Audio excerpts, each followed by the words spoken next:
அனைவருக்கும் வணக்கம். SK academy of அக்குபஞ்சரின் சார்பாக அனைவருக்கும் வாழ்த்துக்கள். இந்த பதிவில் வாழ்க்கையை நிர்வகிக்கும் திறன்கள் பகுதி 3 சமுதாய திறன்கள் பற்றி பார்க்க போகிறோம்.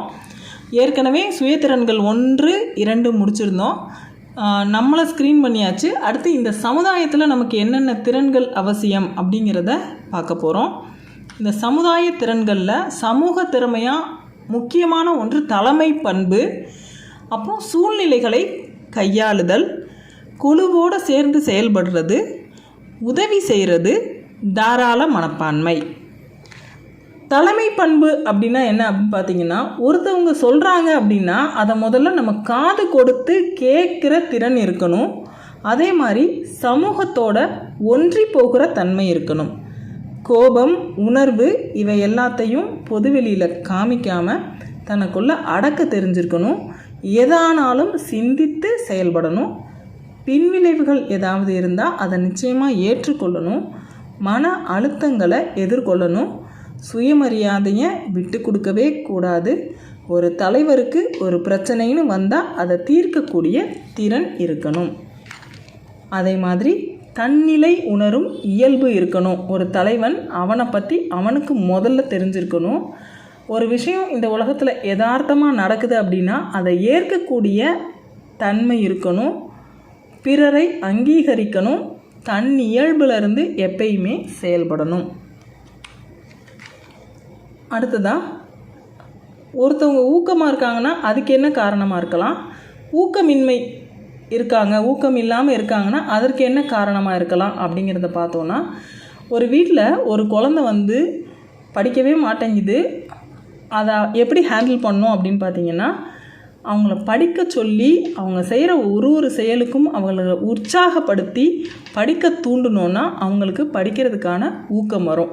ஆனால் ஒரு படிக்கிற குழந்தையவே நீ ஒழுங்காக படிக்க மாட்டேங்கிற, நீ இன்னும் ஃபஸ்ட்டு மார்க் வாங்கலை, நீ எதுலேயுமே சரி கிடையாது அப்படின்னு நம்ம மட்டம் தட்டினோன்னா ஊக்கமாக இருக்கிற குழந்தை கூட ஊக்கம் இல்லாமல் போயிடும்.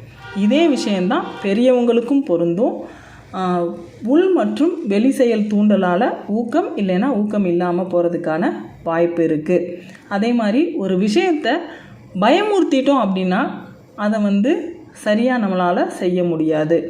அதே மாதிரி பணம், சுய வழிகாட்டல், தனி மனித இலக்கு இதெல்லாம் பேஸ் பண்ணி ஊக்கமாக செயல்படணும். அடுத்து ஊக்கமில்லாத நிலையிலிருந்து ஊக்கநிலை.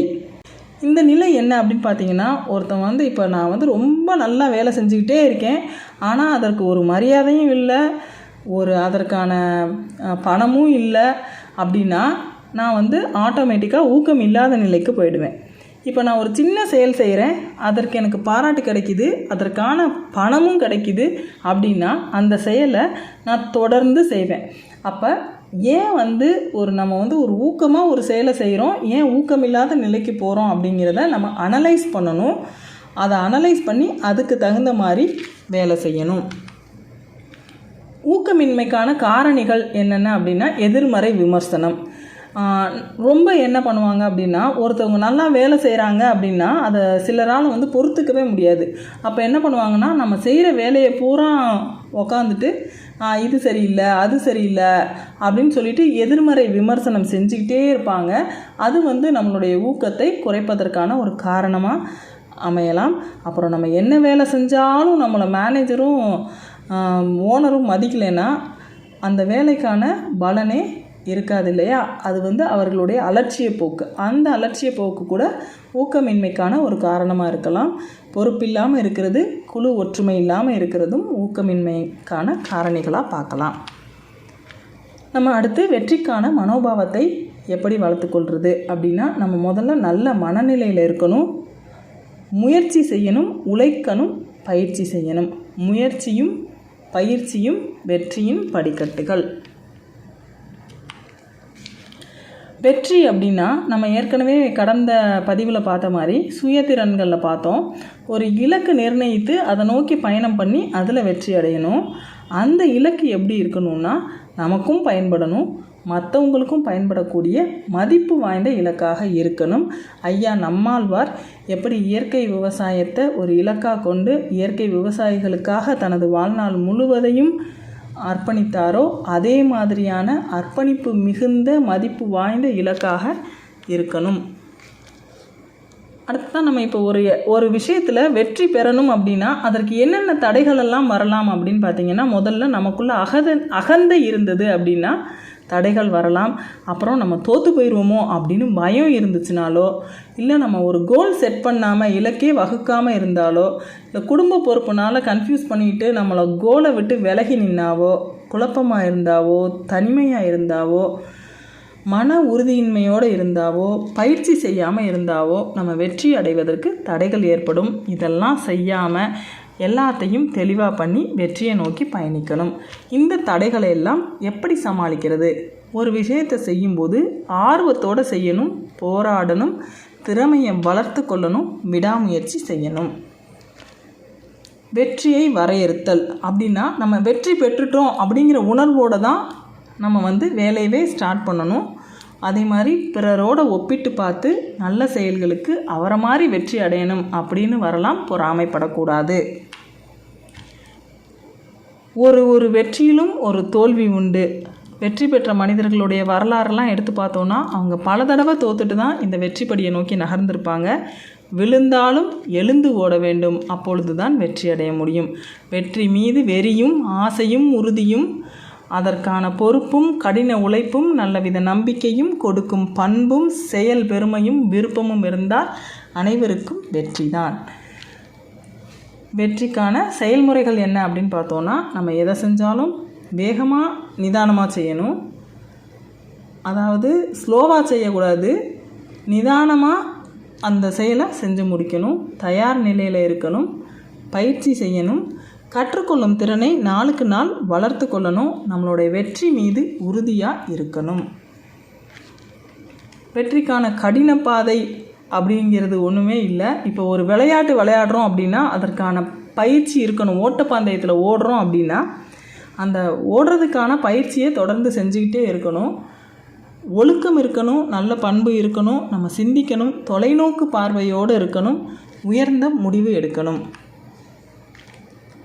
நேர நிர்வாகம் இதுதான் ரொம்ப முக்கியமான விஷயம். நம்ம இலக்கு நிர்ணயிச்சிட்டோம், வெற்றியை நோக்கி பயணிக்கிறோம், எல்லாமே சரி. டைம் டேபிள் போடணும். அதுதான் நம்ம ஸ்கூல்லலாம் காலையில் ஒரு பீரியட் இத்தனை மணிலேருந்து இத்தனை மணி வரைக்கும், இன்டர்வல் இத்தனை மணிக்கு, இப்போ ஸ்கூல் முடியும், இப்போ இந்த சப்ஜெக்ட் முடிக்கணும்னு டைம் டேபிள் போடுவாங்க இல்லையா? அது மாதிரி நம்ம ஒரு நாளும் செய்ய வேண்டிய வேலை என்ன செலவு செய்ய போகிறோம், அந்த செலவு பயனுள்ள செலவாக, பொழுதுபோக்குக்காக எவ்வளோ நேரம் செலவழிக்கிறோம், ஃபோன்லேயே எவ்வளோ நேரம் வேஸ்ட் ஆக்குறோம் அப்படிங்கிறதெல்லாம் நம்ம ஒரு அட்டவணை போட்டு நேரத்தை நிர்வகிக்கணும். அப்படி நேரத்தை நிர்வகிக்கும் போது தான் நம்மளால் வெற்றியை அடைய முடியும். ஓகே, ரொம்ப ஹார்ட் ஒர்க் பண்ணி நேரத்தை நிர்வகித்து வெற்றியெல்லாம் பெற்றாச்சுப்பா, அப்புறம் என்ன பண்ணுறது அப்படின்னு பார்த்தோன்னா, நம்ம அந்த வெற்றி கொண்டாட்டத்திற்கு பிறகு நம்மளுடைய சாப்பாடு, விளையாட்டு, பொழுதுபோக்கு, மகிழ்ச்சி என எல்லாத்துக்குமே முக்கியத்துவம் தரணும். அதுதான் உண்மையான வெற்றி. வெற்றியை நோக்கி நான் ஹார்ட் ஒர்க் பண்ணுறேன், ஜெயிச்சிட்டேன், சம்பாரிச்சிட்டேன், ஆனால் எனக்கு சாப்பிட்றது கூட நேரம் இல்லை, என் குடும்பத்தை பார்க்க நேரம் இல்லைன்னா அந்த வெற்றி வீணானது. நம் குடும்பத்தினரோடு இருந்து நம் உடலையும் கவனித்து கொண்டு மகிழ்ச்சியாக பொழுதுபோக்கு நிகழ்ச்சிகளிலும் பங்கு பெற்று அதோடு சேர்ந்து வெற்றியும் பெறணும். அதற்கான நேரத்தை தான் நீங்கள் நிர்வகிக்கணும். காலம் தவறாமை, கவனக்குறைவு இல்லாமல் இருக்கிறது, அலட்சியம் இல்லாமல் இருக்கிறது, ஒரு இடத்துக்கு போகணுன்னா 10 நிமிஷத்துக்கு முன்னாடியே போகிறது, சிந்தனையை செதற விடாமல் இருக்கிறது, காலையில் சீக்கிரமே எழுதுறது. அதே மாதிரி இப்போ ஒரு மேடை பேச்சுக்கு போக போகிறோம் அப்படின்னா அதுக்கு முன்னாடியே தயார் பண்ணிக்கணும். மேடையில் போய் நின்றுட்டு என்ன பேசுகிறதுன்னு யோசித்தோன்னா பேச்சு வராது. அதே மாதிரி இப்போ நம்ம ஒரு பயணம் போகணும்னு முடிவு பண்ணிட்டோம். இங்கேருந்து நான் சென்னையிலேருந்து மதுரைக்கு போகிறேன், பஸ்ஸு ஏறுறேன், பஸ்ஸு பிரேக் டவுன் ஆகிடுச்சுன்னா பிரேக் டவுன் ஆன இடத்துலையே இறங்கி நிற்கிறதும் தப்பு, அங்கேருந்து திரும்ப வர்றதும் தப்பு. அடுத்த பஸ்ஸை பிடிச்சி அந்த மதுரைக்கு நம்ம எப்படி சீக்கிரமாக அதே நேரத்தில் போக முடியும் அப்படிங்கிறத நம்ம பயணத்தை தொடரணும். நம்ம ஒரு செயல் செஞ்சுக்கிட்டுருக்கோம், இப்போ நான் டீச் பண்ணிகிட்ருக்கேன், ஆனால் அந்த இடத்துல எனக்கு வேலை இல்லை, வேலை செய்யக்கூடிய சூழல் இல்லை அப்படிங்கும்போது இடத்துல வேலை செஞ்சுக்கிட்டு இருக்கேன். அந்த இடத்துல நான் ஒரு டீச்சராக, ஒரு ஆசிரியராக நான் பணி செஞ்சுக்கிட்டு இருக்கேன். அந்த ஆசிரியர் பணி செஞ்சுட்டு இருக்கும்போது எனக்கு அங்கே பணி செய்யக்கூடிய சூழல் இல்லை அப்படிங்கும்போது என் பணியை நிறுத்திடக்கூடாது. அங்கேருந்து வெளியில் வந்துட்டு அடுத்த வேலையை தேடணும், இல்லை நமக்கான வேலையை நம்மளே தேர்ந்தெடுத்து அதிகமான பலன்களை பெறணும். குடும்பத்துடைய ஆதரவு, நல்ல பழக்க வழக்கங்கள், திருப்தியாக வாழ்தல், அனைத்திலுமே ஒருங்கிணைந்து செயல்படுறது, இதெல்லாமே நல்ல பலன்களை நமக்கு தரும். அடுத்ததாக மன அழுத்த மேலாண்மை. மன அழுத்தத்திலிருந்து எப்படி வெளியில் வர்றது? நம்ம ஏதாச்சும் ஒரு விஷயத்தை எதிர்பார்த்து இருந்தோம் அப்படின்னா அதில் ஏமாற்றம் அடைஞ்சால் ஸ்ட்ரெஸ் ஆகிடுவோம். இப்போ நம்ம ஒரு வேலை செய்கிறோம், கடமையை செய் பலனை எதிர்பார்க்காதே அப்படின்னு சொல்கிறாங்க. இப்போ நம்ம ஒரு வேலையை செய்யும்போது இதற்கான இவ்வளோ வருமானம் கிடைக்கும் அப்படின்னு சொல்லி எதிர்பார்க்குறோம். ஆனால் அந்த வேலையை மட்டும் வாங்கிட்டு நமக்கு வருமானம் வரல அப்படின்னா அது ஒரு ஏமாற்றமாக இருக்கும். அதற்கு என்ன பண்ணணும் அப்படின்னா, நம்ம அந்த வேலையை செய்கிறதுக்கு முன்னாடியே எனக்கு இந்த கூலியை கொடுத்தா தான் நான் இந்த வேலையை செய்வேன் அப்படிங்கிறத சொல்லிவிட்டு அது உங்களுக்கு ஒத்து போனால் வேலை செய்யணும், இல்லைன்னா மன அழுத்தத்திற்கு ஆளாக நேரிடும். அதே மாதிரி பொறாமை. இந்த பொறாமைங்கிறது அதாவது அடுத்தவர்கள் நம்ம மீது பொறாமைப்பட்டாலும் சரி, அந்த பொறாமையினால் நமக்கு மன அழுத்தம் நிச்சயமாக வரும். அதே மாதிரி ஒரு புது சூழலுக்கு போகும்போது அதை ஏற்றுக்கொள்ளாமல் இருக்கிறது, சவால் நிறைந்த சூழல்களை எதிர்கொள்கிறது, இது எல்லாமே மன அழுத்தத்தை தரும். இந்த மன அழுத்தத்தோட வகைகள் என்ன அப்படின்னு பார்த்தோன்னா, நேர்மறை அழுத்தம், எதிர்மறை அழுத்தம். எதிர்மறை அழுத்தத்தில் உடல் உணர்வு ரீதியான காரணங்கள் இருக்கும். பயம், அனுபவம், எதிர்பார்ப்பு நிறைவேறாத போது ஏற்படுற மன அழுத்தம், இதெல்லாம் நம்ம உடம்பையும் பாதிக்கும், மனசையும் பாதிக்கும். இந்த மன அழுத்தமானது நம்ம வேலை செய்கிற இடத்துல ஏற்பட்டுச்சுன்னா அது நம்ம எங்கெங்கெல்லாம் பிரதிபலிக்கும் அப்படின்னு பார்த்திங்கன்னா, நம்ம சமுதாயத்தில், குடும்ப வாழ்க்கையில், இந்த மாதிரி வேலையில், முடிவில், பயணத்தில், எல்லாத்துலேயுமே நம்மளுடைய மன அழுத்தமானது எக்ஸ்ப்ரெஸ் ஆகும். இந்த மன அழுத்தத்தை எப்படி நிர்வகிக்கலாம் அப்படின்னு பார்த்திங்கன்னா, நல்லா தூங்கணும், வேலை செய்யும்போது ரெஸ்ட்டு தேவைப்பட்டால் ரெஸ்ட் எடுக்கணும். நேர சாமர்த்தியம் அப்படின்னா ஒன்றுக்கும் ஒரு டைம் அலாட் பண்ணணும். இப்போ காலையில் வேலை, மத்தியானம் சாப்பாடு, நைட்டு தூக்கம்னா அதற்கான நேரத்தில் அந்த வேலையை செய்யணும். தூங்காமல் வேலை செய்கிறது, சாப்பிடாமல் வேலை செய்கிறது, அந்த மாதிரியெல்லாம் பண்ணக்கூடாது. அதே மாதிரி கோபத்தை குறைத்தல், உணவு சாப்பிட்றது, கவலையை மற்றவங்க கிட்ட ஷேர் பண்ணிக்கிறது, இது எல்லாமே மன அழுத்தத்தை குறைக்கக்கூடிய வழிமுறைகள். இதுதான் 3வது சாப்டரில் பார்த்துருக்கோம். நன்றி. அடுத்த சாப்டர் தலைமை பண்புகளுக்கு மட்டுமே தனியாக ஒரு பகுதி இருக்குது, அதை அடுத்த இதில் பார்க்கலாம். நன்றி. இந்த வீடியோ உங்களுக்கு பிடிச்சிருந்தா லைக் பண்ணுங்கள், ஷேர் பண்ணுங்கள். இந்த சாப்டரோட ஒரு வீடியோ லிங்க்கையுமே டிஸ்கிரிப்ஷனில் கொடுக்குறேன், பார்த்துக்கலாம்.